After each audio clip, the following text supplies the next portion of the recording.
ये क्या बात हुई सुनील? कभी तो मुझसे भी कुछ पूछ लिया करो। आज शाम मुझे बहुत काम है।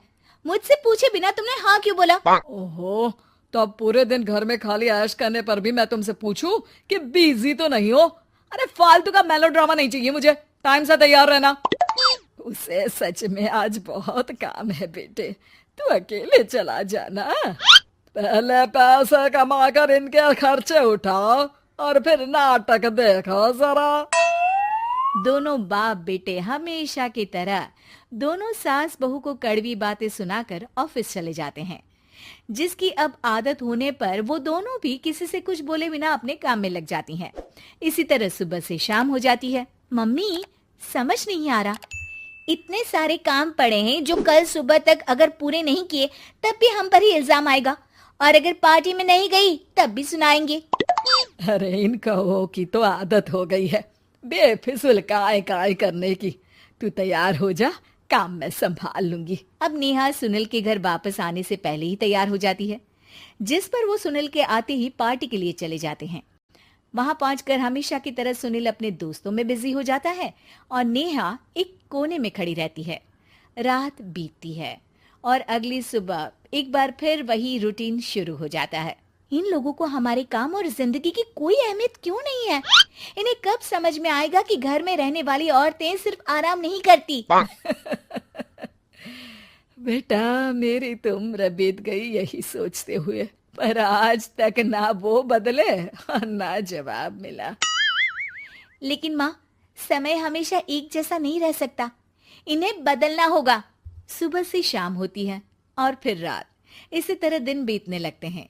एक शाम सुनील और उसके पापा ऑफिस से जल्दी घर वापस आते हैं। तब हमें पार्टी में जाना है, सूट प्रेस करके दे दो और जल्दी तैयार हो जाओ। अरे तुम भी और घंटों मत लगाना, समझे?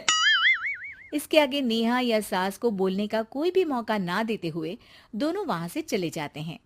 कुछ देर बाद चारों पार्टी में पहुंच जाते हैं। यहाँ सब समझदार और पढ़े लिखे लोग हैं, कोई बेवकूफी करके मेरी नाक मत कटवाना। और तुम तो खासकर अपनी जुबान काबू में रखना, बहुत चलने लगी है आजकल। आप लोगों की शायद हमेशा हर जगह हमें इंसल्ट करने की आदत बन गई है। अच्छा, जब शॉपिंग पर मेरे ही पैसे उड़ाती हो तब ये बगावत याद नहीं आती होगी। काम न काज की दुश्मन अनाज की। ऐसा बोलकर सुनील अपने दोस्तों के साथ चला जाता है और ससुर भी ऑफिस के लोगों के साथ गपशप में लग जाते हैं। लेकिन सुनील की बात से परेशान नेहा और उसकी सास वहीं एक कोने में खड़ी रहती हैं। शांत हो जा, कर ही क्या सकते हैं। चल कोल्ड ड्रिंक पीते हैं, गुस्सा उतर जाएगा। जैसे ही नेहा और सास कोल्ड ड्रिंक लेने पहुंचती हैं, तो उन्हीं के बराबर में अल्कोहल का काउंटर देखकर नेहा का चेहरा चमक उठता है। वो मुस्कुराकर सास के कान में कुछ कहती है और दोनों पीना शुरू करती हैं। कुछ देर बाद दोनों चिल्लाते हुए अपने अपने पतियों को ढूंढने लगती है। कहाँ है सुनील? देख, तेरी असलियत आ रही है। कहाँ है सुनील के पापा? देखो, तुम्हारी शामत आ रही है। ये नजारा देखकर पार्टी वहीं थम जाती है। सब लोग उन्हें ही देखने लगते हैं। ये है मेरे पति। अरे काहे के पति? इनसे शादी करके तो मेरी किस्मत है फूटी। और ये मेरे पति, जिन्हें पति बोलने में मुझे आती है शर्म बड़ी। चलो आज आप लोगों को इनके असली रूप से मिलाते हैं, जिसमें ये अपनी पत्नियों की रत्ती भर भी इज्जत नहीं करते। हर समय उन्हें खरी खोटी सुनाते रहते हैं। हर जगह बिना मौका और माहौल देख उनकी उनकी सेल्फ रिस्पेक्ट की धज्जियां उड़ाते रहते हैं। क्या बोलते हो कि घर में रहकर हम करते ही क्या है?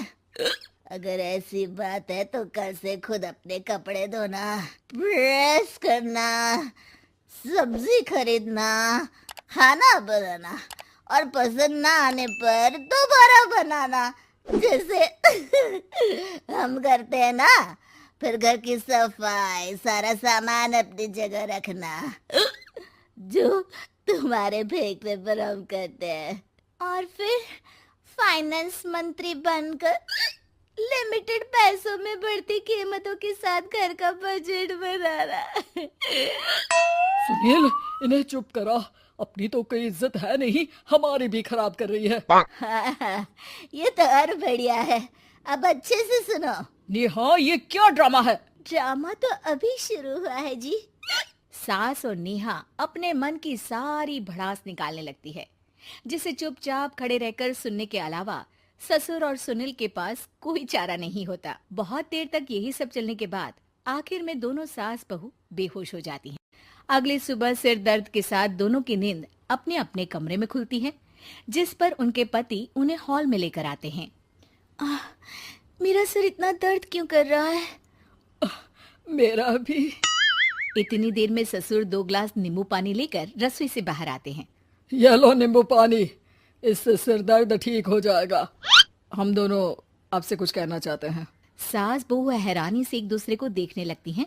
तभी दोनों बाप बेटे उनसे माफी मांगते हुए कहते हैं, हमें कभी एहसास नहीं हुआ कि अपने ईगो में हम दोनों आप लोगों के साथ कितना बुरा कर रहे हैं। आज से हम भी घर के काम में हाथ बटाएंगे। और नेहा, मैंने तुम्हें जॉब करने से रोका, उसके लिए भी सॉरी।